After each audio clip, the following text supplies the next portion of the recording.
então a defensoria está dizendo que pode. Então, eu acho que tem que, mesmo saindo do conselho, eu acho que seria bastante importante a gente sempre refletir sobre isso. Dizer, foi indeferido, até porque vai ter o extrato, e não entrar muito no mérito, olha, vou designar, não vou designar, que acho que acaba expondo um pouco a Defensoria Pública Geral. Uma parte, então talvez não tenha entendido quando eu falei. Não estou falando de você. Acho que não é o conselho que tinha que recomendar isso, o próprio defensor geral. De ofício. De ofício. Na verdade, não é não sobre a sua fala, é refletindo sobre esse debate, Pedro. Podemos encaminhar assim, eu faria esse ofício destacando, na verdade, qual foi o teor mesmo da decisão, por conta do óbice legal, e talvez até poderia juntar o voto, talvez, juntar o voto, que indeferiu só para dar ciência ao órgão com uma sanção, porque apesar do órgão ter pedido diretamente, ter sido o Aristeu, o órgão vai ficar sabendo que ele foi possibilitado por conta da decisão do Conselho. Então, na verdade, o voto que vai ser o condutor aqui é o do Wagner, né? Do Wagner. Tá. Então, porque o meu, se me permite, é também contra a proposta, mas com, como a gente fala, com um fundamento diverso. Também discordava do requerimento, denegava o requerimento, mas com fundamento. Tá.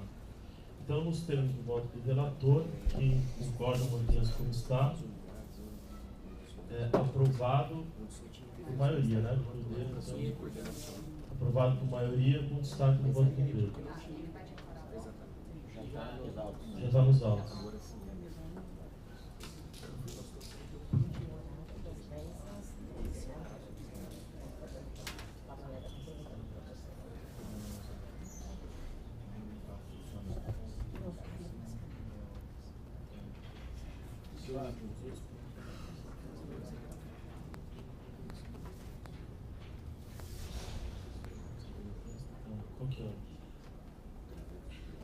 Então, eu vou chamar o 314 de 2014, é um dos processos que estavam ontem em discussão.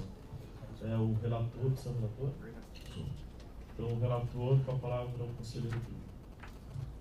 Excelentíssimos conselheiros, trata-se de expediente instaurado por provocação do conselheiro Bruno Ricardo Miragaia Souza, propondo a adoção de julgamento virtual de certas matérias no âmbito do Conselho Superior. O interessado propõe processos que não demandem grandes discussões, como afastamento para congressos e outros certames científicos de interesse da instituição e avaliação de estágios probatórios, sejam julgados virtualmente pelos conselheiros.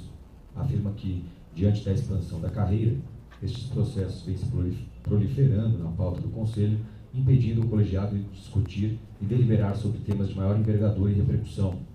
O interessado narra que o Tribunal de Justiça e o Supremo Tribunal Federal já se utilizam de julgamentos virtuais e que inúmeros juristas buscam incluir no novo Código de Processo Civil a permissão para que tribunais julguem virtualmente processos. É a síntese do necessário. Com efeito, assiste razão ao proponente. Basta acompanhar as sessões do Conselho Superior para verificar-se que grande parte do tempo é dedicado aos julgamentos de processos de menor complexidade e que não demandam, em regra, grandes discussões, eis que baseados em comprovação de requisitos objetivos. Com o rápido crescimento do número de defensores e servidores, os processos relativos a estágios probatórios e afastamentos para congressos e outros certames científicos têm consumido grande parte das sessões de julgamento. Se analisarmos os extratos e os resumos das sessões anteriores, verificaremos que, em razão desta realidade, o Conselho Superior adentra a temas de maior complexidade mais ao final dos dias de julgamento, dificultando a maturação e desenvolvimento das ideias e as reflexões para a busca pela melhor decisão. Deste modo, não há dúvidas, diante dos princípios da razoável duração do processo e da máxima eficiência, que a proposta merece acolhimento. Contudo, sugiro alguns aperfeiçoamentos na minuta de deliberação apresentada. Inicialmente, como trata a proposição de normas procedimentais a serem seguidas pelo Conselho Superior, especialmente no que concerne os seus julgamentos, entendo pertinente que tal regramento seja inserido no bojo do regimento interno, deliberação CSDP número 01 de 2006. Neste sentido, sugere-se a inserção do título 1A no livro 3 da deliberação número 1, que trata das sessões do Conselho Superior, cabendo a inserção da referida matéria conforme minuta anexa. Ademais, o proponente entende que apenas os pedidos de afastamentos para participação em congresso e outros certames científicos de interesse da instituição e os estágios probatórios é que poderiam ser julgados virtualmente, nos termos do artigo 1º da proposta, Entendo, entretanto, que os relatórios semestrais dos núcleos especializados e da Comissão de Prerrogativas também devem constar no rol. Acredito que devemos inserir tais relatórios na lista de possíveis processos com julgamento virtual, na medida em que, historicamente, a maior parte dos relatórios não reclamam maiores divergências entre os conselheiros, tratando-se de uma prestação de contas dos seus membros, do desempenho das suas atribuições. Ressalte-se que, ainda que haja divergência nas votações, excepcionalmente, nenhum prejuízo poderá ocorrer, eis que, conforme será apresentado adiante, o processo iria a julgamento presencial sempre que suscitada tal divergência. Do mesmo modo, entendendo o relator que está diante de uma situação excepcional, basta não solicitar a inclusão em pauta de julgamento virtual. Voto assim para que sejam passíveis de votação virtual, além dos afastamentos para congressos e outros certames científicos e estágios probatórios, os relatórios semestrais dos núcleos especializados e da Comissão de Prerrogativas. O artigo 1º da proposta inicial ficaria assim redigido. Os pedidos de afastamento para participação em congressos e outros certames científicos de interesse da instituição, os estágios probatórios e os relatórios semestrais dos núcleos especializados e da Comissão de Prerrogativa poderão ser julgados virtualmente a critério do relator. O interessado propõe, no parágrafo 1º do artigo 1º, que até o ingresso do processo em pauta, o relator que quiser julgar virtualmente deverá dar ciência ao interessado pela mensagem institucional. Já o parágrafo 2º prevê que o interessado ou qualquer conselheiro poderá se manifestar em 48 horas pelo julgamento presencial. Alguns ajustes são aqui necessários. Primeiramente, no parágrafo 1º, deve o relator cientificar não só o interessado, mas também os demais conselheiros, pois são eles, interessado e conselheiros, que podem manifestar-se pelo julgamento presencial nos termos do parágrafo 2º. Ademais, deve haver a intermediação da Secretaria do Conselho, que receberá o pedido do relator e encaminhará aos demais, a qual deverá encaminhar em anexo cópias digitalizadas do processo, a fim de subsidiar a formação de convicção dos conselheiros quanto ao pedido de julgamento virtual. Neste sentido, o parágrafo 1º teria a seguinte redação. Parágrafo 1º.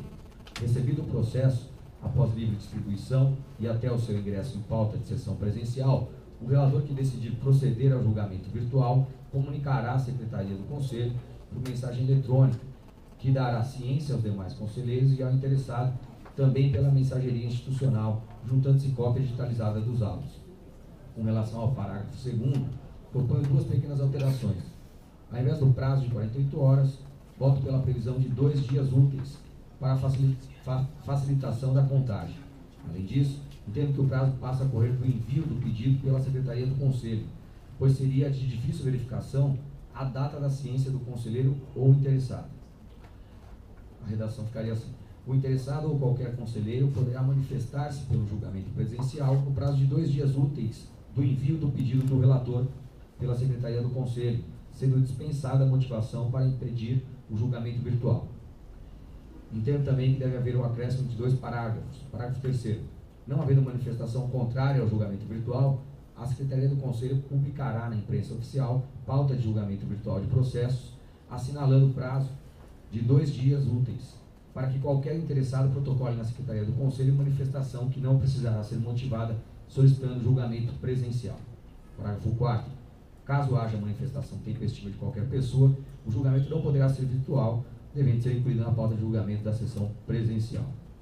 Entendo que o acréscimo destes 2 parágrafos é fundamental para que haja plena transparência nestes julgamentos, já que poderá haver casos em que alguém que não seja interessado direto no processo, ou conselheiro, queira manifestar-se, ou tão somente acompanhar o julgamento em razão dos reflexos que este precedente pode lhe causar em situação similar no futuro.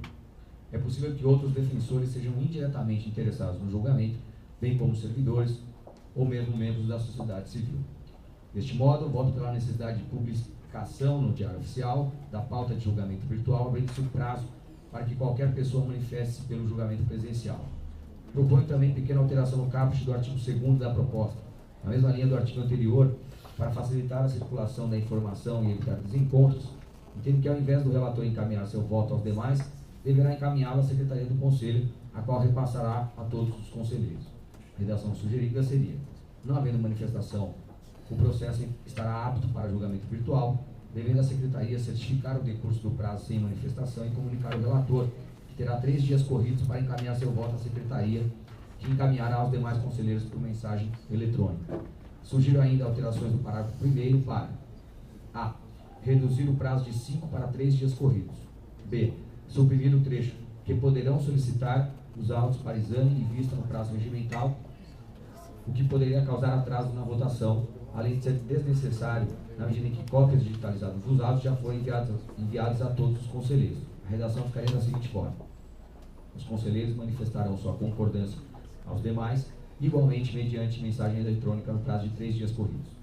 O parágrafo 2º deve ser mantido sem qualquer alteração. Por outro lado, o parágrafo 3º comporta uma nova sistemática.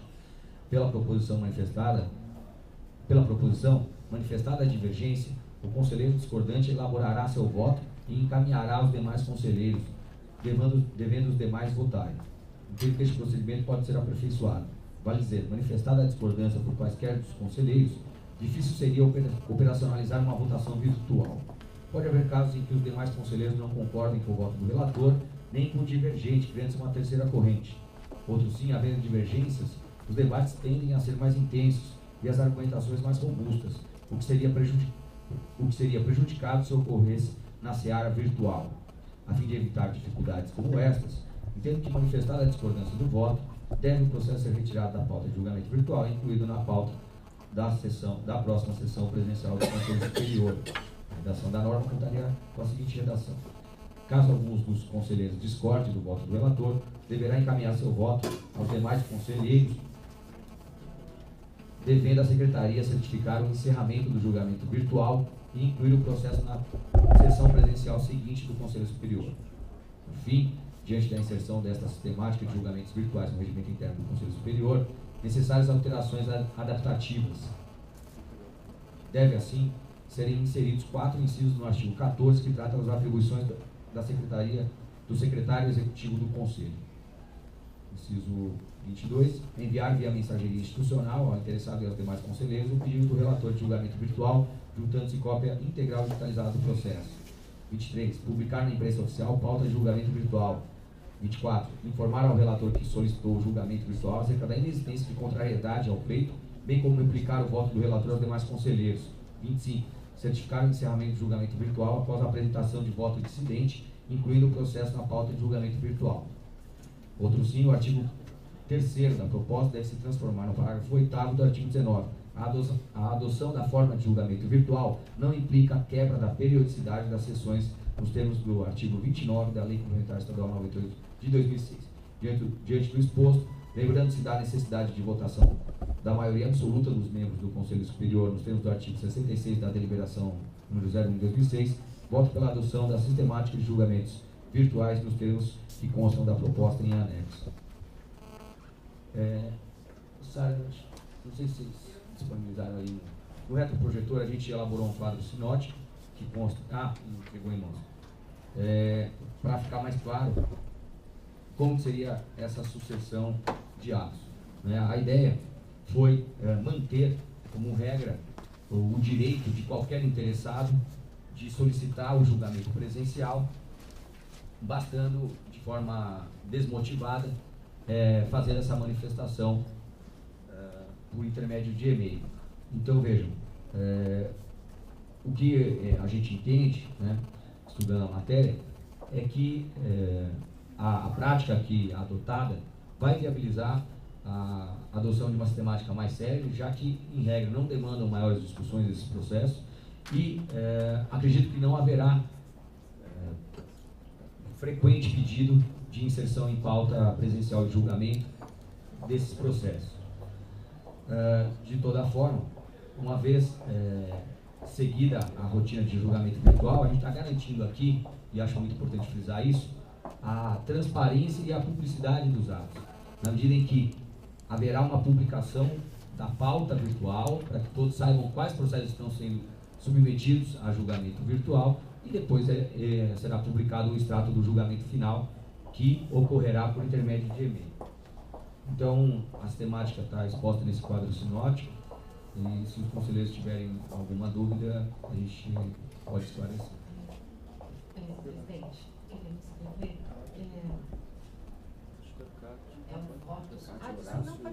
Não, é porque eu queria, na verdade, eu não sei se esse conselho está pronto para o debate, mas eu queria estudar isso com um pouquinho mais de calma. Eu queria saber se é possível uma vista para a gente poder ler com calma. Enfim, não sei se recebi o voto, eu não consegui achar aqui e me comprometo a trazer na próxima sessão. E aí, antes que você faça toda a explicação, pode ser?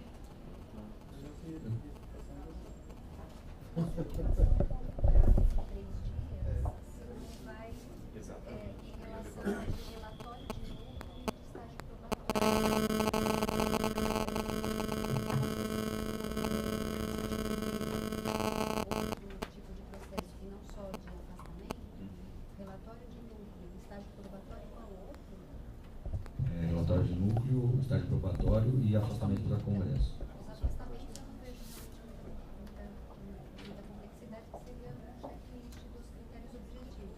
Mas relatório de núcleo é semestral, então eu tenho medo que passe a ser uma mera homologação, não uma análise feita. E a mesma coisa dos estágios probatórios. Então talvez aumentar um pouco o prazo para essas modalidades. Só esclarecer, o pedido de julgamento virtual, ele inicia a partir de qual momento? Que ele é distribuído, que ele falta? Pedido de julgamento virtual por quem? Pelo relator? Não. A gente entra na pauta depois de 2 sessões ou 3 semanas. Né? Você recebeu um processo de sua relatoria. Você tem que encaminhar esse e-mail antes de ligar. Na minha proposta, se não me engano, o relator tinha até a entrada em pauta para pedir o julgamento virtual. Não, só para pensar, porque às vezes esse prazo, na verdade, não é de 3 dias. Né? Ele tem 3 dias, eu quero saber a partir de qual momento que é distribuído. É isso. Eu estou entendendo que não haveria necessidade de engessar o conselheiro e dizer o prazo para ele. Eu acho que o conselheiro tem liberdade. Se ele, por um lapso, não pediu inclusão, ou porque ele entende que o caso não deve ser remetido ao julgamento virtual, uma opção dele, ele não deve prestar contas a esse conselho. De modo que se ele entender que deve ser incluído, depois de 1 a 2 semanas, se ele mudou, achou que era complicado, ele está estudando os autos, entendeu? Eu acho que pode ser incluído a qualquer momento. Entendi agora. Não tem, se está incluso na pauta, isso não prejudica o julgamento virtual. Ele pode, acho que até aqui na sessão, dizer, consta da pauta, quero tomar a liberdade de fazer o julgamento virtual, vou encaminhar para vocês. E aí, se alguém disser não... Porque aí ele só tem os 3 dias para encaminhar o voto, ou seja, ele vai receber... Os 3 dias é do voto... Ele vai ter distribuído, ele vai ler, ele vai ver, não tem nada de complexidade, vou pedir. É isso. Bruno, só um corte aqui na fala. Então, assim, na verdade, nesse cronograma, nesse fluxograma que você montou, o pedido de distribuição não necessariamente precisaria vir logo após a distribuição. Sim. Porque se eu fizesse isso, eu já ficaria engessado com os 3 dias. Então seria interessante realmente que a qualquer momento ele poderia pedir, até que não entre efetivamente na pauta, não é? Ele pede, e aí a partir do momento que ele pediu, aí sim, os 3 dias. Porque aí se ele pediu é porque ele já está com o voto. Não vai pedir se ele não tivesse voto. Eu acho que já consta, que justamente do pedido de inclusão em pauta de julgamento virtual, o conselheiro tem que ter 3 dias, porque senão ele pede a inclusão e não tem prazo para julgar. Não, isso concordo. Eu acho que já está nesse sentido. Deixa eu tentar achar aqui.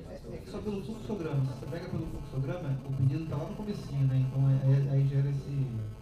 Eu não sei se como é que ficou na redação, se há qualquer tempo, poderá pedir, alguma coisa assim.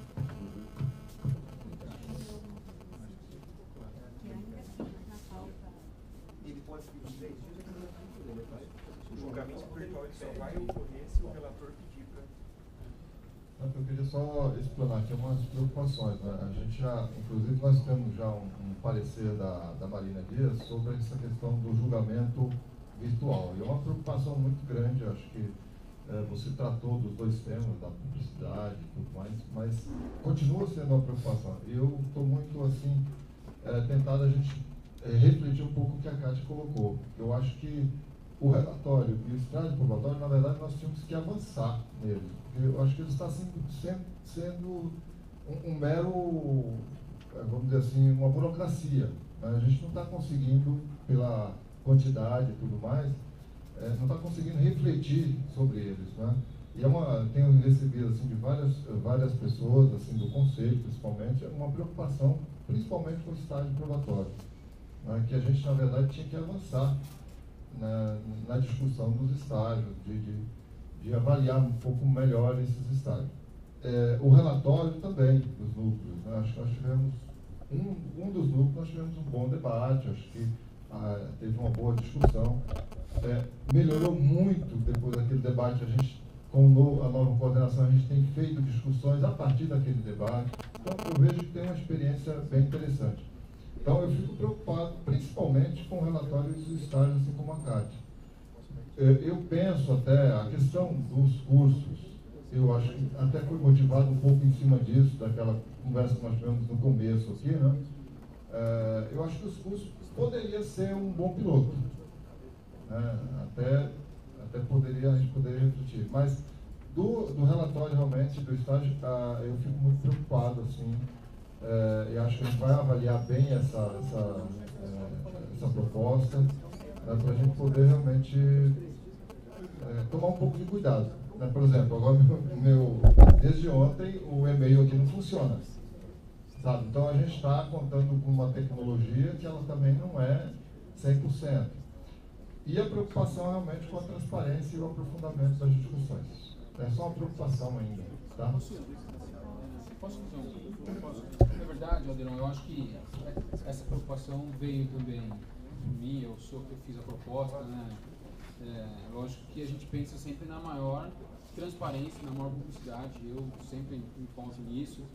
Agora também não tem como negar que a gente precisa evoluir em alguns mecanismos, algumas metodologias para deixar o Conselho um órgão muito mais eficiente, né? A gente viu nesses primeiros 6 meses que a gente ficou muito preso, né, nesses afastamentos, nos relatórios de estágio probatório. Eu acho que os estágios probatórios, acho sim que eles são altamente burocráticos no Conselho, eles são meros procedimentos de chancela, mas são chancelas não dos relatores, do que vem no acompanhamento do estágio. Então, o colega ele faz o relatório, encaminha para o coordenador regional dá um parecer, que vai para uma comissão de acompanhamento do estágio, que também dá o seu parecer, que vai para a corregedoria, que dá o seu parecer. Então, quando chega para nós, né, ele chega com diversos pareceres. Então, a gente faz um compilado daqueles pareceres, né, e vota.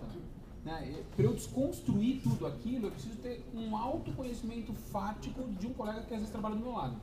Então, ou seja, o que vai para o julgamento virtual nos estágios probatórios, por exemplo, é algo muito simples, porque todos os pareceres que foram dados durante o procedimento, eles são para que haja continuidade do estágio probatório. Agora, óbvio, se tiver uma questão pontual, né, eu tenho certeza que, embora a gente quase nunca tivemos aqui, mas eu acho que se tiver, o colega relator não vai pedir para ser julgado ali, né, virtualmente. E uma coisa que eu quero até parabenizar aí, Bruno, porque eu coloquei, e aí foi uma desatenção minha, que qualquer conselheiro poderia tornar o processo presencial, um julgamento presencial. Foi ampliado, né, para qualquer interessado. Né? Então, eu acho que qualquer interessado. Então, a ouvidoria, por exemplo, ela vai ter porque como vai receber, né, o processo e o voto, ela tem total liberdade em nome do Conselho Consultivo, em nome da própria ouvidoria, em nome da sociedade, para falar, opa, esse aqui eu quero publicizar, né, presencialmente, eu quero ver frente a frente o que os conselheiros vão dizer. Então, eu acho que nesse ponto a gente tem... É muito diferente dos processos eletrônicos do Tribunal de Justiça, em que só as partes se manifestam, a gente não tem, né, um órgão externo acompanhando aqueles julgamentos. Eu acho que nesse ponto a gente é bem diferente, né? Eu acho que a gente tem uma garantia maior, mas também me dobra aí também aos seus argumentos, que são importantes e são, eu acho que sim. Presidente, eu acho que o debate eu estou conseguindo acompanhar, então acho que eu vou retirar o pedido de vista. Eu vou acompanhar os debates. Só para esclarecer, a gente tinha várias regras aqui, evidentemente também uma rotina aqui mais complexa, aqui, dois fortes. Primeiro, realmente reiterar que o voto foi do conselheiro Bruno Miragaia e externar a ele aí agradecimento pela proatividade. Há muito tempo que a gente discute sobre a necessidade de criar câmaras de julgamento ou alguma maneira de tentar descentralizar de um plenário aqui com tantos conselheiros procedimentos que realmente permitem maior celeridade, e acho que a proposta apresentada por ele, ela vem ao encontro disso. Compartilho da preocupação do Alderon. Acho que existem críticas severas às instituições que adotaram o julgamento virtual, quando não compatibilizaram isso com o direito à publicidade, à transparência e à participação democrática.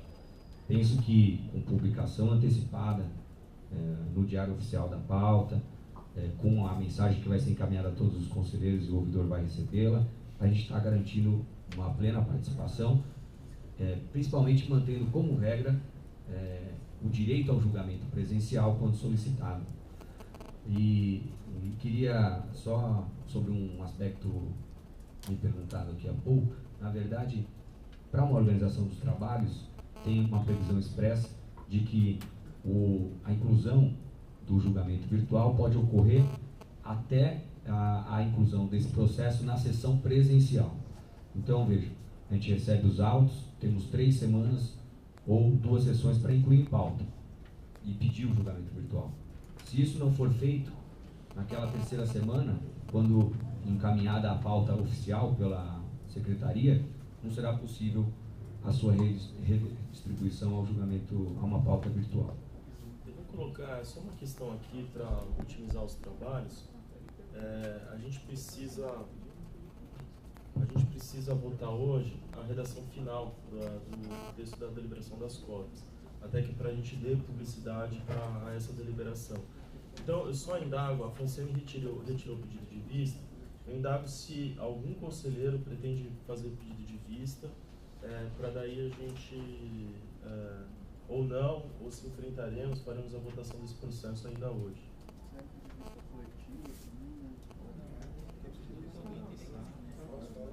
De minha parte, eu parabenizo o proponente e enalteço o voto irretocável do conselheiro Bruno Napolitano, acompanhando integralmente, nada mais a requerer. Para fechar o ano. Bom, já que o Avelar apoiou o Bruno Napolitano, eu vou pedir vista. Não, eu vou pedir vista só para estudar um pouquinho. Eu acho que a gente precisa aprofundar um pouquinho, né? E não sei se vamos mudar muita coisa, mas a ouvidoria que é a vista dele para aprofundar. Então, fica a vista concedida ao ouvidor-geral Alderon.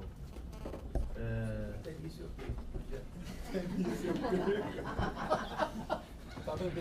Aí fica quietinho ali, eu tinha mais. É o decano falando, a responsabilidade. Vou passar então a palavra aqui ao Luiz. Gustavo, ele encaminhou a todos vocês, ele fez a leitura final, encaminhou a todos os conselheiros o que seria a redação final da deliberação.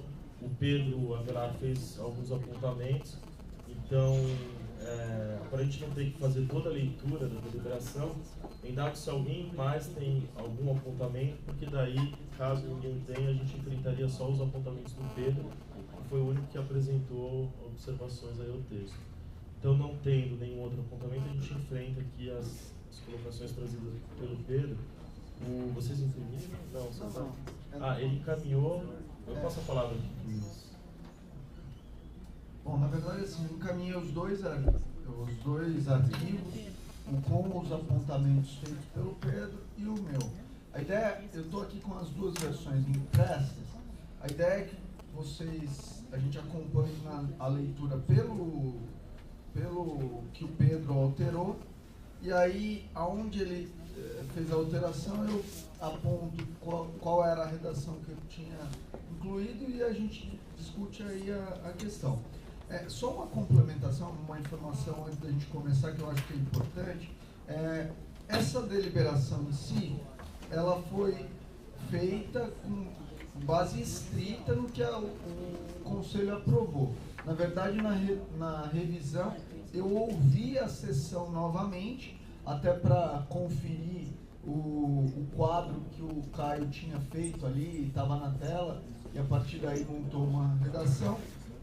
E, enfim, transformei, aí só acrescentei a questão aqui dos considerandos, inclusive com o auxílio do Bruno Miragaya, que era o relator do voto, e montei o texto. Então, vamos lá. Todo mundo recebeu? Todo mundo está com o texto aberto do Pedro aí? Vocês dão 2 arquivos. 2 É o arquivos. primeiro? Eu acho que é o primeiro. Fica mais fácil, é o segundo arquivo. Segundo arquivo? Fica mais fácil porque tem o texto integral. E é riscado a parte que mudaria. Desculpa, vai ter que abrir o outro depois na hora dos destaques, né? Isso, não, eu tava pensando O que está em vermelho é o que você exatamente. Só do Henrique, depois eu falo que tem, na hora do destaque, aí vai ter que abrir o... Eu acho que assim, a gente poderia acompanhar por aquele que você alterou, e na hora que a gente chegasse nos destaques, a gente via a outra. Então vamos lá. Deliberação CSTP número tal, de tanto de dezembro de 2014, altera a deliberação número CSTP número 10, de 30 de junho de 2006. Estabelece regras para a realização do concurso de ingresso na carreira de defensor público do Estado. Poderou, conseguiu abrir aí? Consegui, a Fala mandou também. O Conselho Superior da Defensoria Pública do Estado de São Paulo, no exercício das atribuições que lhe são conferidas pelo artigo 31, inciso 3, da Lei Complementar 988, de 9 de janeiro de 2006, considerando o direito à igualdade material preconizado no artigo 5º da Constituição. Eu sugeri aqui no considerando igualdade material, o Pedro questionou aqui a inclusão do material ou não, né? Aí é óbvio que a igualdade no sentido material diferindo da igualdade meramente formal, igualdade na lei, e não igualdade material em termos de igualdade de bens materiais. Eu até coloquei com interrogação aqui no meu vermelho aqui, eu achei a igualdade material ficou um pouco, sei lá, eu achei muito vago o texto. Mas poderia ser só igualdade, Eu então. acho que é só igualdade. Só igualdade? Tudo bem, então eu vou... Alguém pode... Quem pode fazer aí as alterações? Não, eu vou fazendo aqui, pode deixar. Então a Kátia vai fazendo aqui. Isso, maravilha. Então vamos lá, Kátia. Isso, minuto final aí a gente manda bala.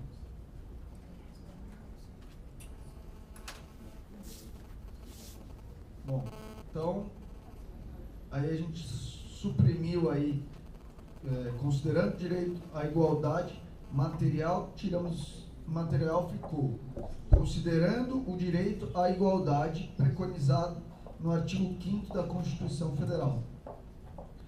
Aí vem o outro considerando que a Lei 12.288 de 2010, que instituiu o Estatuto da Igualdade Racial, dispõe que a participação da população negra em condição de igualdade de oportunidade na vida econômica, social, política e cultural do país será promovida prioritariamente por meio de implementação dos programas de ação afirmativa destinados ao enfrentamento das desigualdades étnicas no tocante à educação, cultura, esporte, lazer, saúde, segurança, trabalho, moradia, meios de comunicação de massa, financiamentos públicos, acesso à terra.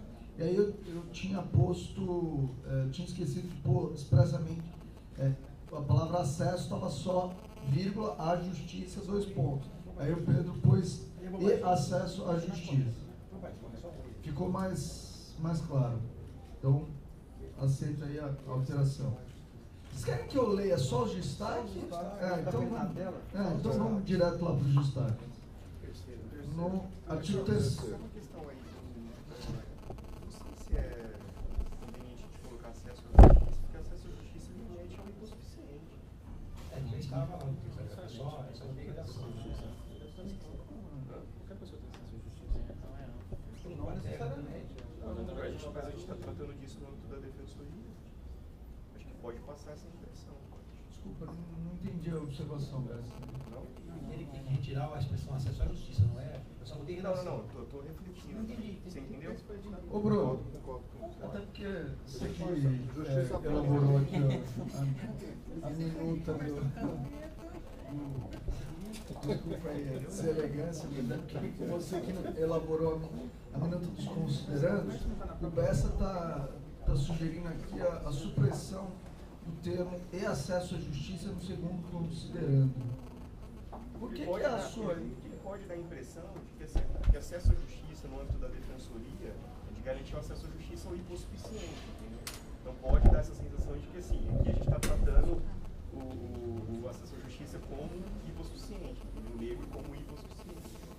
Não, é um texto legal. É um texto legal. Ah, esse aqui é o texto. É o texto legal. Se quiser cortar, vai abreviar o texto legal. Mas tá na lei? Tá. Mas por que tá esse destaque, então? Não, é porque eu tinha... esquecido de pôr assim. Deixa eu só verificar, mas é... Digitação da palavra acesso. Deixa eu só... Conferir, né? Confirma isso daí, porque a gente está tratando de cotas no âmbito da Defensoria Pública. Na verdade, está acesso... Mas é que é considerando, ele está tratando da disposição da lei.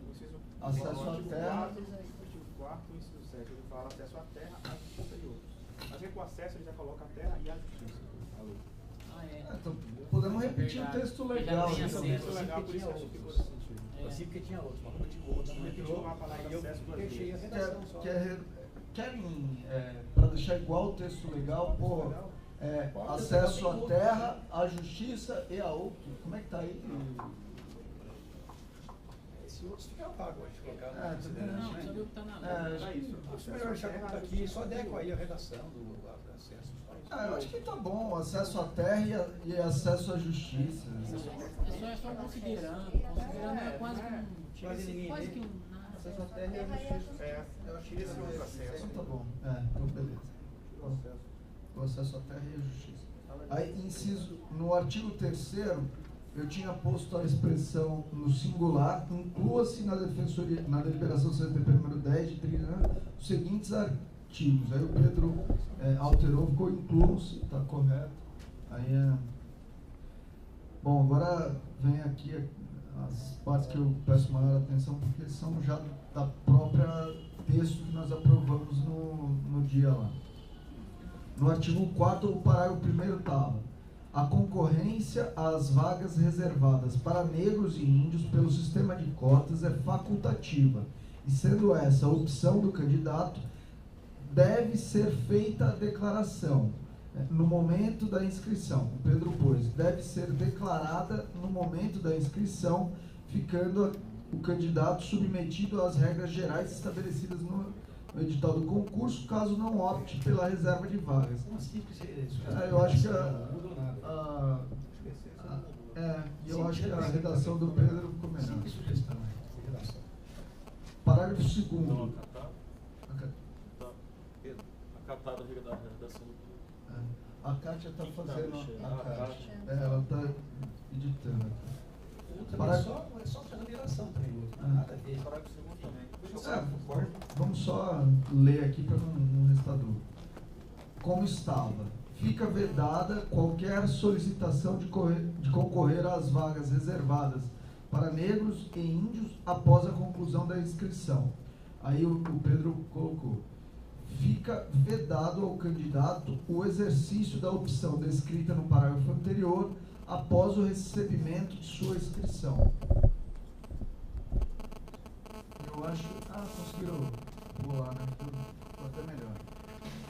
Eu acho que a redação sugerida para o Pedro ficou boa. Ficou melhor. Porque aí a gente não repete no final do ano o Pedro está fazendo sucesso.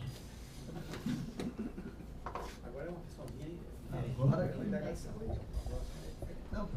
tem aqui, ó. Para fins da reserva de vaga indicada, parágrafo 3º. Para fins da reserva de vaga indicada no caput desse artigo, considera-se negro o candidato preto ou pardo que assim se declare no momento da inscrição para o respectivo concurso e receba decisão favorável do presidente da banca examinadora.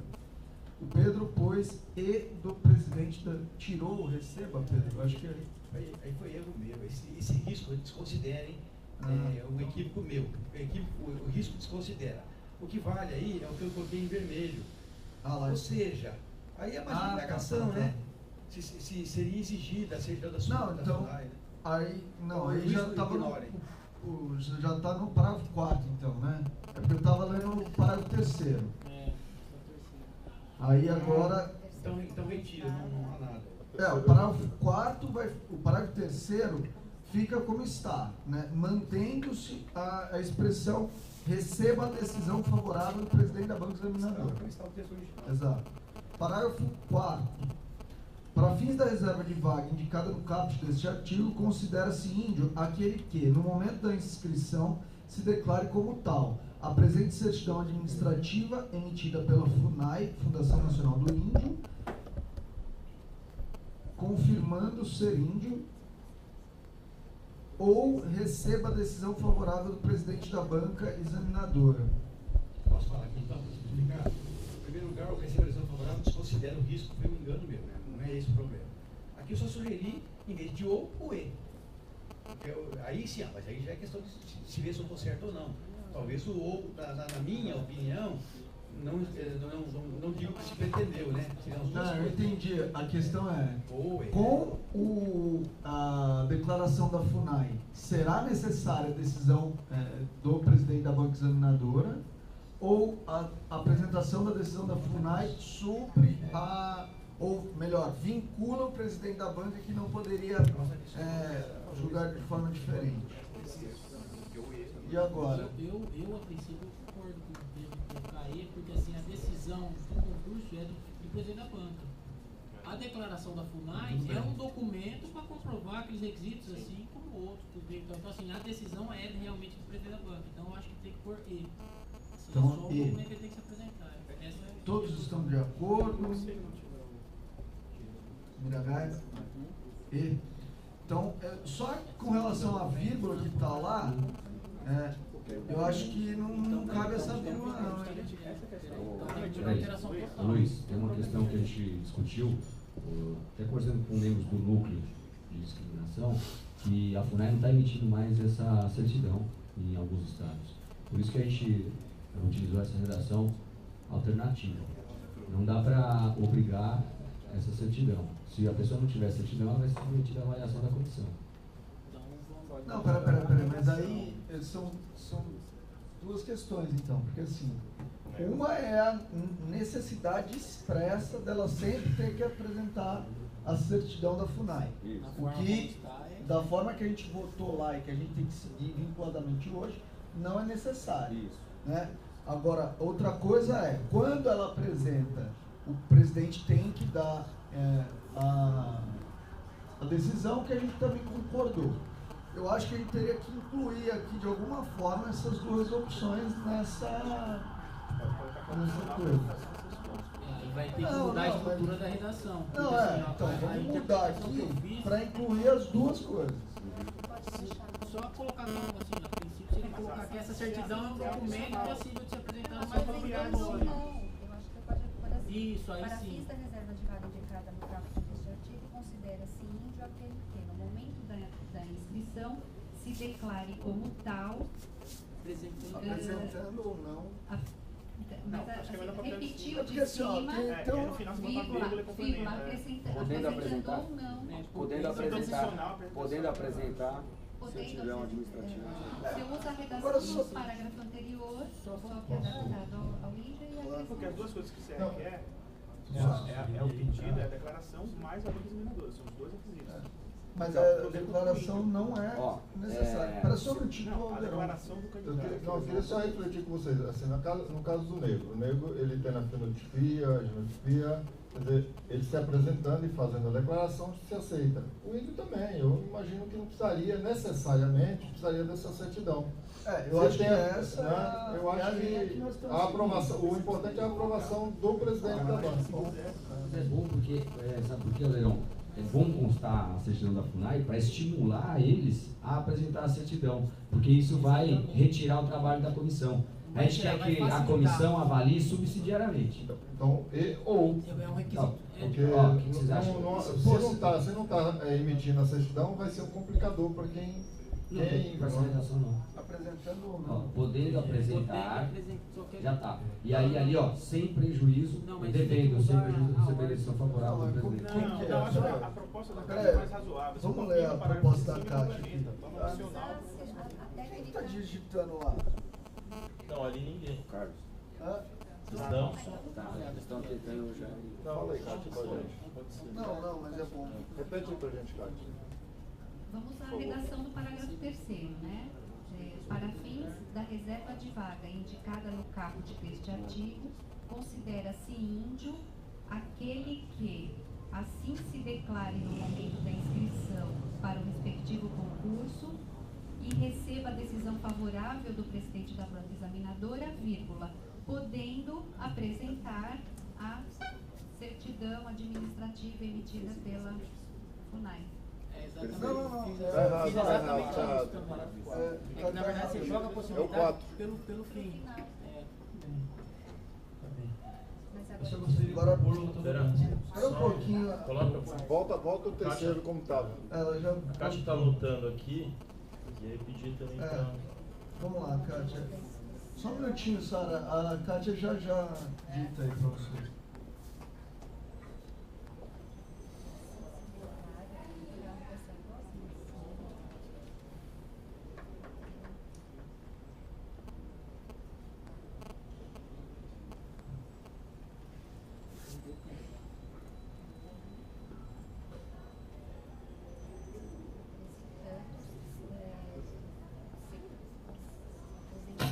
Podendo apresentar,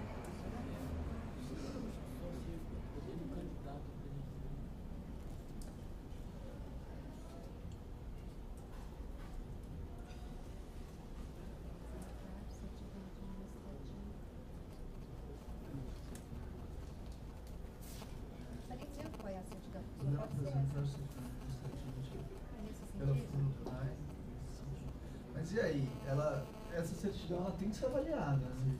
Mesmo com a certidão ele tem que... Então, mas ele está aqui, ó. Ele apresentar para subsidiar a decisão do... A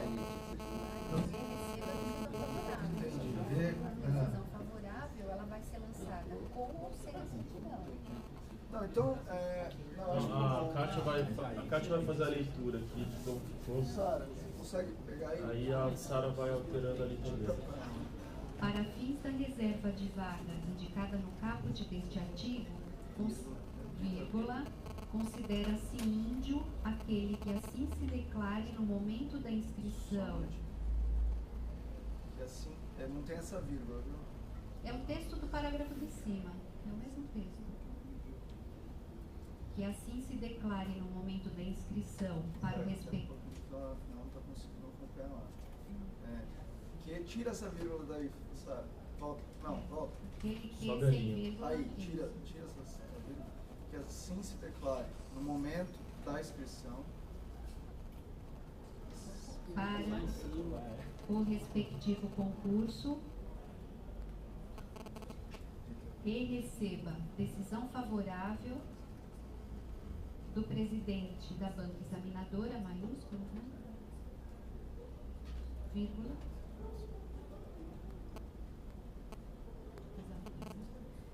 Podendo. Vamos fazer agora. Da banca examinadora maiúscula. Caixa alta.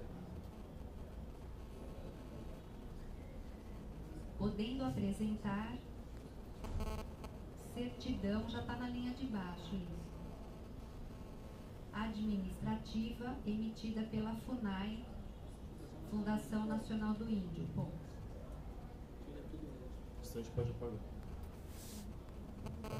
Só tem as versões só. Simples, né? Não acho que fica mais bonito em vez de receba a decisão, na minha opinião, né? Receba, obtenha, né? A decisão falada, não fica mais bonito do que receba. Então tem que mudar os dois lugares. Mais bonitinho, né? Mais uma vez o Dr. Pedro Avelar. Nas coisinhas eu tenho que ir nas coisinhas. As questões redacionais. Aí do parágrafo de cima também. Pegando fogo. Terceira linha.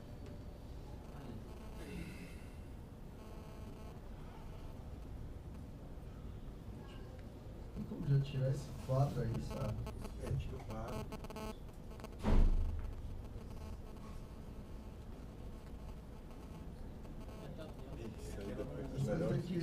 Melhor depois, porque senão não trabalha.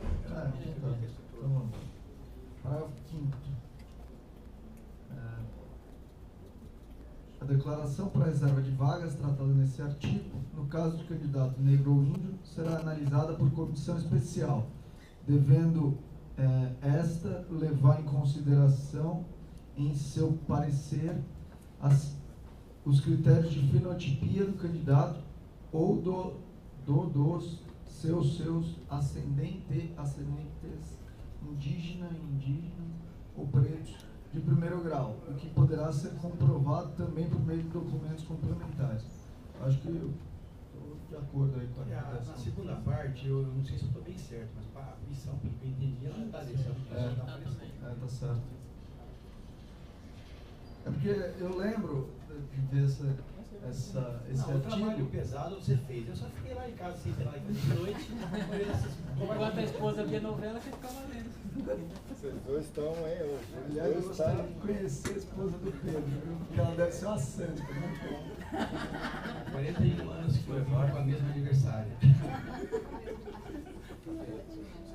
A mesma aniversária, Pedro? Vamos lá. Agora passando para o parágrafo 9º do parágrafo 9º. São atribuições da comissão especial. Produzir relatórios anuais voltados ao aperfeiçoamento do programa de cotas. Aí o Pedro pôs um ponto e vírgula aqui. Participar de entrevista com os candidatos que se declararam negros e índios e emitir pareceres acerca das referidas declarações. Também pôs ponto e vírgula, e aqui, ao invés de participar de entrevista, ele pôs entrevistar. Aqui eu acho que eu vou discordar, porque participar da entrevista, porque quem vai fazer a entrevista é o presidente da banca examinadora também. Discutiu isso no processo. Então acho que aí seria o caso de manter o participar da entrevista. De acordo. Vamos lá. Todos de acordo? Artigo 6º. Aí ele trocou o numeral por primeira e segunda e... só isso. Acho que também está todos de acordo. Artigo 7º. Acrescentou desta deliberação e pôs uma vírgula, está certo. Artigo 8º, pôs duas vírgulas, deixa eu ver. Sobrevindo a decisão do presidente da banca examinadora que não reconheça a condição de negro ou indígena, vírgula, o candidato será excluído da lista específica, vírgula, permanecendo somente na lista geral. É discutível, né? Tem gente que cabe, gente que mas acho que está cabe. certo. Parágrafo 1º, acrescentou desta deliberação, está correto também, todos de acordo? Agora, artigo 9º. 5 décimos, no parágrafo 1º aí. Da originária, né? Eles falam do CNJ, né? Eles falam 5 décimos também. Acho que todos de acordo com esses 5 décimos? Aí, parágrafo 2º. Os candidatos que não sejam destinatários da reserva de vagas a negros e indígenas concorrerão às demais vagas oferecidas no concurso, excluídas aquelas objetos da reserva. Posso falar agora? Acho que aí reside a única questão que eu disse no e-mail, né? Uma mensagem em que eu respeitosamente entendia que não tinha sido isso que havia sido decidido, né? Aí que está a questão, né? Eu só quero... Tudo bem. Aí você já falou no início que você ouviu as gravações, algo assim, né? Enfim, eu ponderei que no meu entendimento a gente tinha conversado, falei com o Adelon sobre esse assunto, inclusive. Bom, enfim, aí essa é a questão, essa eu queria colocar em discussão. Acho que você poderia explicar então. A questão que eu queria explicar é o seguinte, né? No meu entendimento pessoal, tá certo, já vi outros argumentos hoje aqui que me fazem pensar, mas no meu argumento pessoal, a reserva de vagas destinava-se ao provimento de 20% com um objetivo, né? O objetivo realmente era mais visual, com todo respeito, né? Porque ele não incluiu a questão social junto. Então, se ele não incluiu a questão social, porque se ele incluísse, poderia ter outra fundamentação